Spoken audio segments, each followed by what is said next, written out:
system. We are here joining together with our collective selves, with our ancestors, spirit guides, higher selves, angels, ancestors. And with out of due respect, I like to cleanse the area because it does give them space to communicate better with us.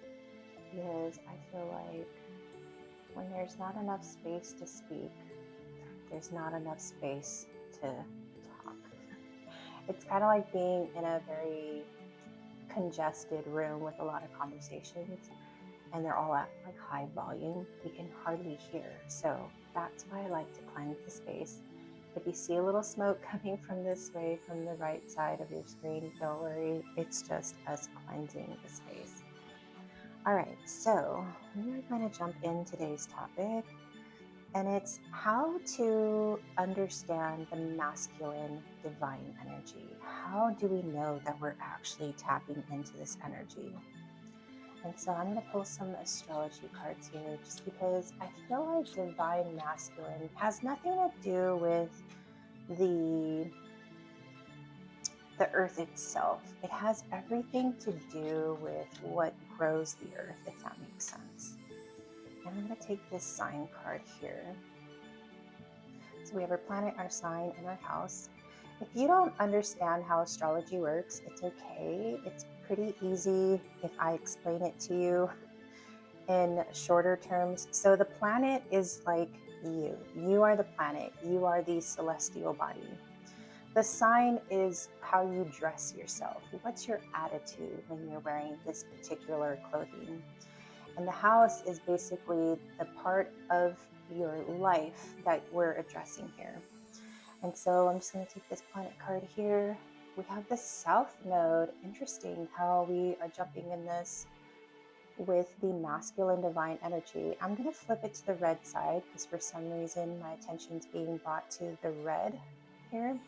Obviously, you could still read what's on the bottom here, but this is more of like the spiritual answer, and this is more of the action part. And divine masculine energy is definitely more of action than it is of feeling, than it is of intuition. Masculine divine energy is all about what are we going to do? How are we going to structure this? How are we going to carry it out? And a lot of people, unfortunately, have been imbalanced in that aspect of, well, I'm so sorry. I kind of choked on my throat there, and I feel like it's because a lot of times we tend to lie to ourselves. Are we really tapping into our masculine energy? Are we overdoing it? Are we imbalanced? And a lot of us don't want to recognize that we are in a masculine energy. Even though we might feel like we're coming off as feminine energy, a lot of times it's not. Especially when it's very pushy kind of energy, when it's a very to do, action, take forward without really tapping into the feelings, the consideration of others, if that makes sense to you. So, okay, this one was already in the red. So we have it in the 8th house, which is the house of Saturn, which is also the house of disciplinary and goal setting, goal achieving. Well, I'll take that back. It's the house of discipline. I'm just going to go with that. And it's interesting because, again, we are talking about the divine masculine energy, which is all about action. It's all about moving forward. It's all about not staying into the emotions too much, because that is not our guiding system. It's okay to feel what we feel, but when we are feeling a certain emotion, it's to help us understand which direction we want to go in and which direction we don't want to go in. So with these 3 cards here, I'm just going to put these all together for your convenience. It says here, remember your beliefs as life or death issue. The 8th house is about death and rebirth. It's interesting because I pulled some cards for myself for my own personal reading. And I'm not going to go too much into it because Spirit doesn't want me to tell my own stories here, but they're wanting me to convey a message to you straightforward as their chosen oracle, that the 8th house is all about life, death, and rebirth. So when you are considering your beliefs, you need to remember those beliefs as a life or death issue. Is this something that you can actually tap into where you are like, this is a life or death issue, I need to make a choice now?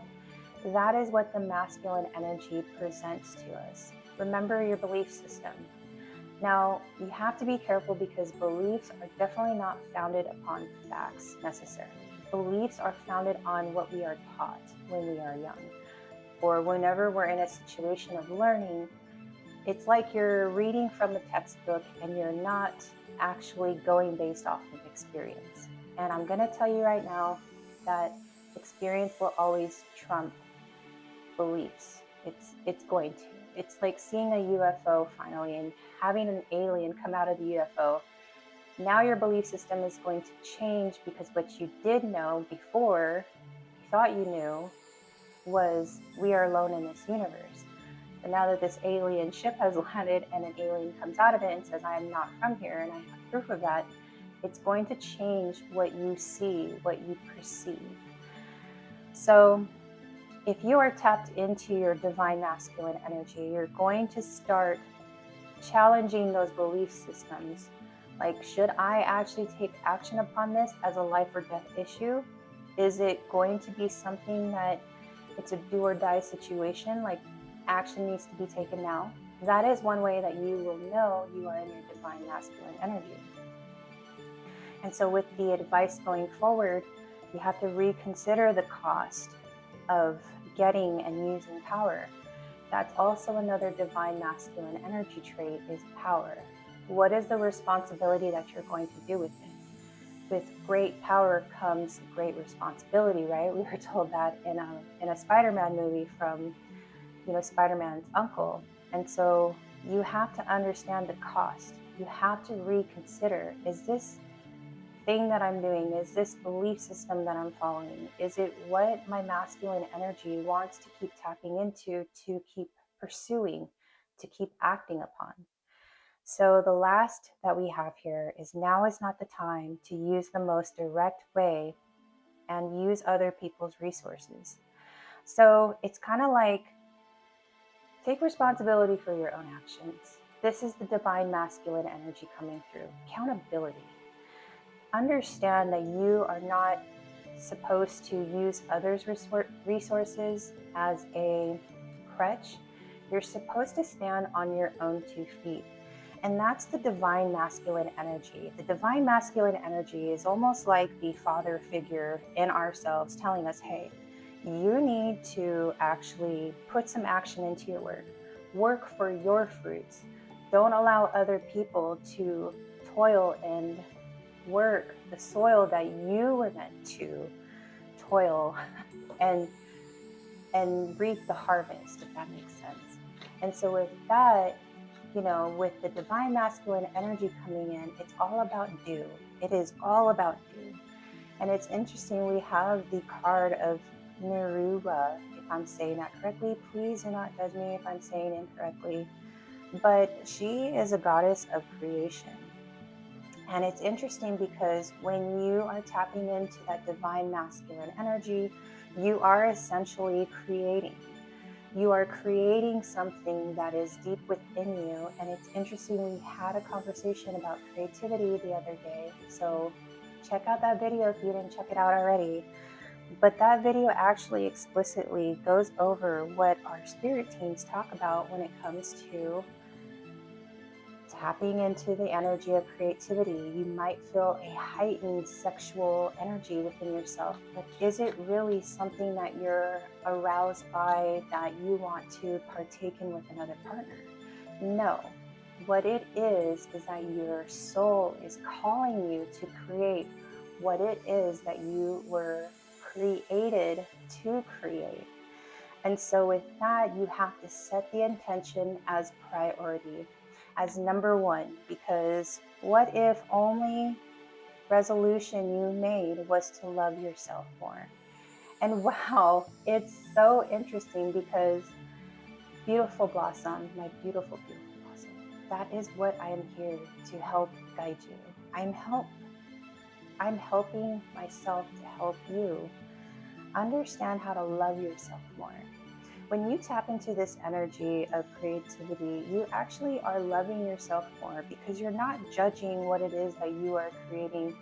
Only actually, you are acting forward in this creative pursuit where you can actually do what you came here to do. And that's the divine masculine energy at its most beautiful form, because that means that you are actually here doing what you are called to do. And I know I sound like a broken record, but every time I look at this goddess of creation, it's signaling me to tell you, use the raw material of your life. Don't go after other people's resources because you have plenty. Something meaningful to you, perhaps, maybe it's something that helps you find your own purpose. Maybe it's not your full purpose of why you are here to, I don't know, spread love, but the first thing that you can do in that pursuit of understanding your purpose in life is to tap into that masculine energy, do what you got to do. Don't look after anybody else to help you understand yourself, because you have all the answers within yourself. As long as you tap into that intention and you set that out there into the universe will guide you with your own stars within you. And I know that might not make a lot of sense, but it's something that I'm channeling right now, and it might actually make sense to someone out there. But you are your best art. Whatever it is that you have to share with this world, and I sound like a broken record, maybe because you are questioning, like, well, I know what it is that I want to do, or maybe I don't know what it is that I want to pursue because I don't know my life purpose. Well, my beautiful blossom, let's begin with loving yourself first. The moment you start loving yourself first and accepting yourself, flaws and all, you will actually find your purpose. And your purpose right now, if you have no other clue what I'm talking about, is you need to put into action the ways that you can show yourself how much you love yourself. And one of the things of love is trust. You have to trust yourself. You have to move forward and trust yourself, because this is going to give you the breakthrough that you're looking for, you're searching for, if you do not already have it. This is actually here as a huge sign that you are going to have a sudden upheaval where you're going to see, oh my gosh, this is what I was called to do. And wow, another major arcana card here, we have the Hermit. So with this self-reflection card of the Hermit, it's taking time to dive deep into what you know about yourself so far. What is it that makes you tick? What is it that makes you so roused up where you're like, I just need to speak my truth, or I just want to do this for myself so that way others can see, or I need to put this message out into the world. Self-reflect, my beautiful blossom. Take some time, go outside, sit in nature, spend some time out with yourself intentionally to actually get the full picture. Because once you do, my beautiful blossom, you will have the answer, and you will get into that disciplinary state of being, oh my gosh, wow, another major arcana card. You will get into that disciplinary state of knowing what it is that you're called to do. You will have this wonderful, enlightened energy where you will actually start seeing the truth. This is what I'm here to do. This is what I will sacrifice certain things for, so that way I can bring about the beauty into this world, because I do love myself, and in that I'm going to pursue it in this path. So what a beautiful moment that we are having here. Like, it's actually very rare to get all three tarot cards as major arcana, and they're all upright. So what that means is that with the masculine divine energy, how you know you're tapping into that is because you are taking into action what it is that you want to grow. Without the sun, we have no growth. Nothing will grow on this planet. Everything will be dead and cold. But with the beautiful sun, as the masculine divine energy that it is, it will grow whatever you plant. So take some time for yourself, my beautiful blossom. And make sure that you are tapping into that energy, because your spirit team is telling you right now, this is your message. You have to move forward and you have to do what it is that you have been called to do. And if you don't know that answer yet, take some time for yourself. Tap into the energy of understanding yourself and loving yourself fully. And you know exactly what that is, because it is calling you to create, and that's why you feel that burning desire. And so with that, my beautiful blossom, I want you to comment down below with some stars. And I want you to tell us your set intention of how you're going to start loving yourself in order to bring about this wonderful thing that you are here to bless us with. So with that, my beautiful blossom, I send you on your way with much love, much peace, and happiness. And of course, I did not forget, and your beautiful cup of tea. So we're going to go ahead and pour that for you. It is never too late for a little tea. And so with that, my beautiful blossoms, cheers to the wonderful creation that you are going to create, because it is your time. So I will see you on the next time.